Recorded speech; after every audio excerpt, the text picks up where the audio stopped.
Baik, bismillahirrahmanirrahim. Assalamualaikum warahmatullahi wabarakatuh.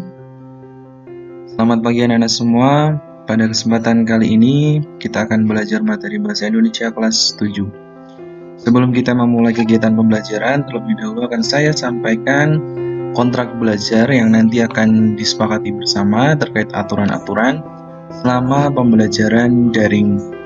Nah, anak-anakku yang Bapak banggakan, kita akan memulai terlebih dahulu dengan perkenalan singkat. Sudah ada yang kenal dengan saya?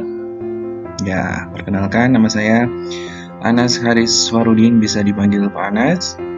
Kalian bisa berkenalan lebih lanjut nanti ketika sudah bisa bertatap muka.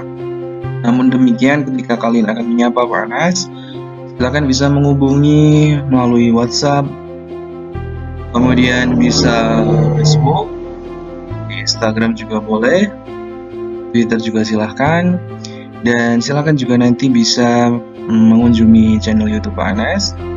Di sana nanti juga akan dibagikan materi-materi pembelajaran. Nah, anak-anak yang saya banggakan, sekilas perkenalan tentang saya, guru yang nanti selama 1 tahun ke depan akan mengajar kalian untuk mata pelajaran Bahasa Indonesia. Yang selanjutnya, seperti yang telah saya sampaikan tadi, kita akan membahas tentang tata tertib selama pembelajaran daring.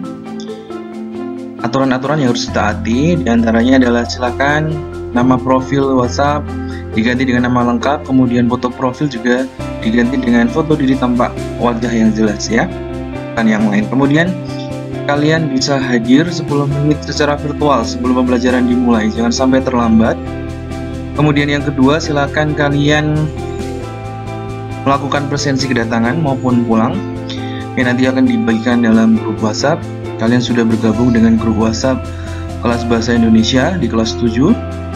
Kemudian yang berikutnya adalah kalian harus mengikuti kegiatan dari awal sampai akhir, dan jika berhalangan hadir kalian bisa izin kepada Bapak Ibu guru, baik kepada pembimbing akademik maupun kepada guru mapel yang mengajar.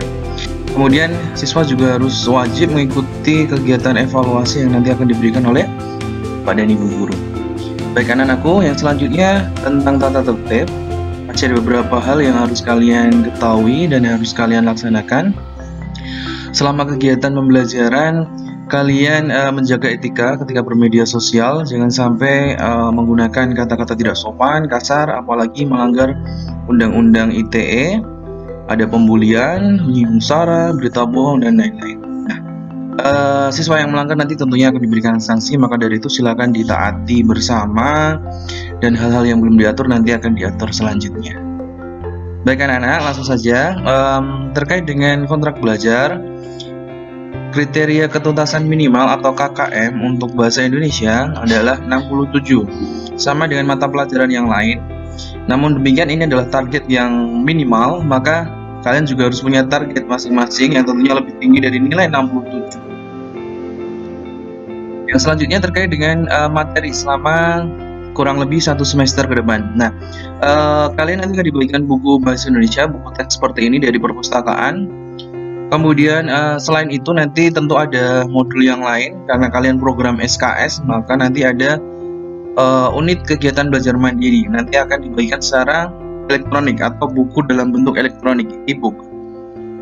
Kemudian persebaran materi selama semester 1 silakan kalian cermati. Nah, nanti ada 4 bab atau 4 teks. Di antaranya ada teks deskripsi, kemudian cerita fantasi, teks prosedur, dan teks laporan hasil observasi. Keempat teks ini nanti akan diberikan tanggungan kalian untuk bisa menyelesaikan penilaian harian. PHI-nya adalah penilaian harian. Kemudian ada beberapa aspek keterampilan, di antaranya praktik, proyek, baik di teks deskripsi, cerita fantasi, teks prosedur, maupun teks laporan hasil observasi. Nah, nanti jika ada yang belum paham bisa ditanyakan kepada saya. Anak-anak, yang selanjutnya adalah terkait dengan materi yang akan kita bahas. Nah, pada kesempatan pertama kita akan membahas tentang teks deskripsi. Seperti yang tampak pada gambar yang Pak Anas tampilkan, ini adalah simbol ikon dari Kabupaten Gunung Kidul. Ada sebuah taman yang berada di perbatasan Gunung Kidul dan Kabupaten Bantul. Di sini Nah, kenapa saya pilih gambar ini? Nanti kaitannya adalah kita akan mendeskripsikan sebuah objek, baik itu tempat, benda, maupun objek lainnya. Nah, dari gambar terlihat jelas bahwasanya kalian bisa menceritakan apa saja yang kalian lihat di situ.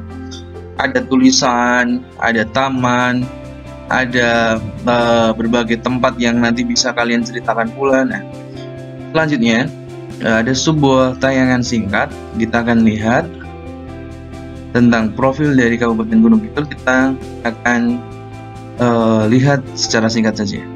Silakan kalian bisa simak terlebih dahulu.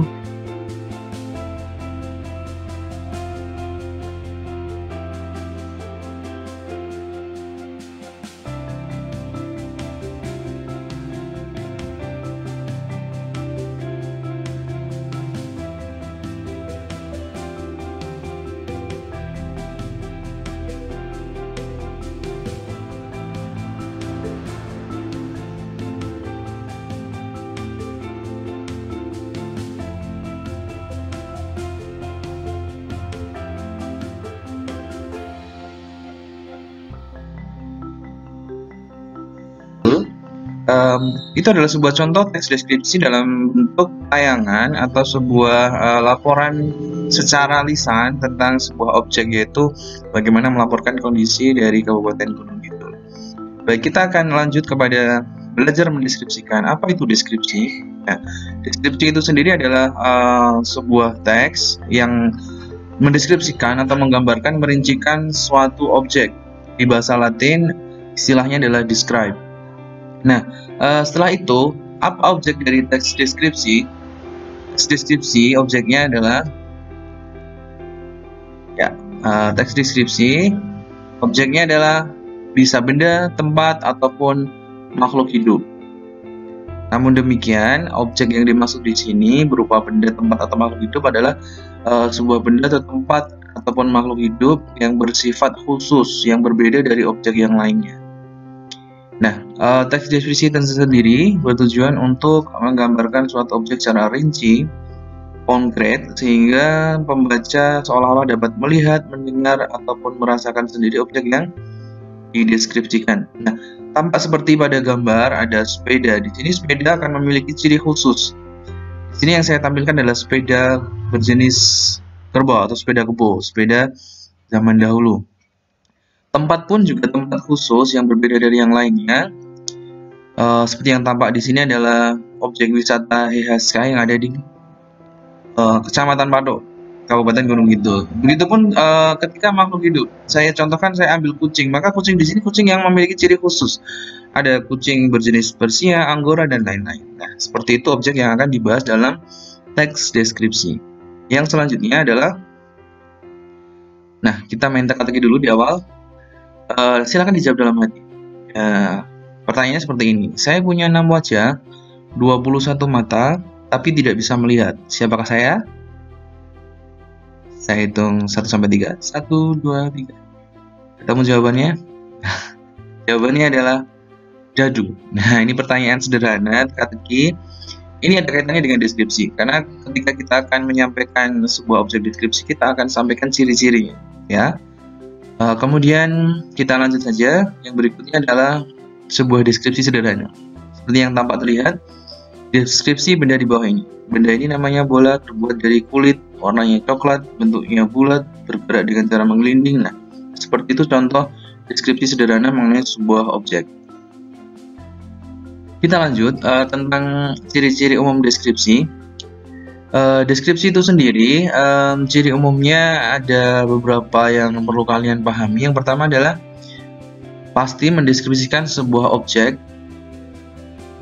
Kemudian objek di sini dijelaskan secara rinci, seperti bentuk, ukuran, warna, sifat, keadaan, maupun bentuknya. Misalkan seperti akan menjelaskan benda ini, sebuah guci, kalian akan menjelaskan secara rinci bentuknya, motifnya, coraknya, dan lain-lain. Begitu pula nanti ketika akan menjelaskan sebuah tempat atau objek tempat, nanti kalian akan jelaskan seolah-olah pembaca, seolah-olah orang yang akan mendengarkan deskripsi yang akan kita sampaikan akan betul-betul bisa seolah-olah melihat dengan panca indera bisa melihat, mendengar, merasakan, dan lain-lain. Nah, baik anak-anak, kita akan lanjutkan. Yang berikutnya adalah tentang objek.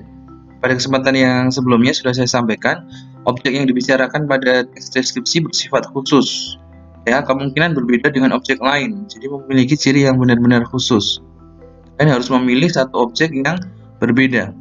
Contohnya adalah misalkan kita akan memilih objek Candi Prambanan. Sama-sama ada objek candi, tapi Candi Prambanan tentunya memiliki sebuah ciri khusus dari bentuk, motif, corak, baik sejarah, dan lain-lain. Seperti pula jam tangan. Misalkan kalian punya jam tangan kesayangan. Nah, kalian akan bisa menceritakan, mendeskripsikan jam tangan itu memiliki ciri-ciri khusus yang berbeda dengan jam tangan yang lain. Seperti juga ketika kita bahas makhluk hidup, maka ada jenis hewan yang memiliki ciri khusus. Kucing Anggora, kucing Persia, dan lain-lain. Nah, setelah paham, maka silakan kalian cari sebanyak-banyaknya objek nanti yang bisa dikembangkan menjadi teks deskripsi. Ya, nanti akan ada evaluasi dari pembelajaran kali ini. Baik, yang terakhir, kita sebelum mengakhiri pembelajaran, ada sebuah pepatah, jangan mengeluh, jadilah tangguh. Ini adalah sebuah pesan, sebuah hadis yang isinya kurang lebih, dan tidaklah seorang dianugerahkan oleh Allah Subhanahu wa taala pemberian yang lebih baik dan lebih luas keutamaannya daripada sifat sabar. Hadis riwayat Muslim, Bukhari. Silakan ini menjadi penyemangat kalian. Meskipun kita belajar dari jarak jauh, kita terpaksa dibatasi oleh ruang dan waktu, tapi tetap semangat untuk bisa belajar, untuk bisa meraih masa depan kalian. Untuk pembelajaran kali ini saya cukupkan. Terima kasih atas perhatiannya. Kita akan berjumpa lagi di pertemuan yang lain. Terima kasih. Assalamualaikum warahmatullahi wabarakatuh.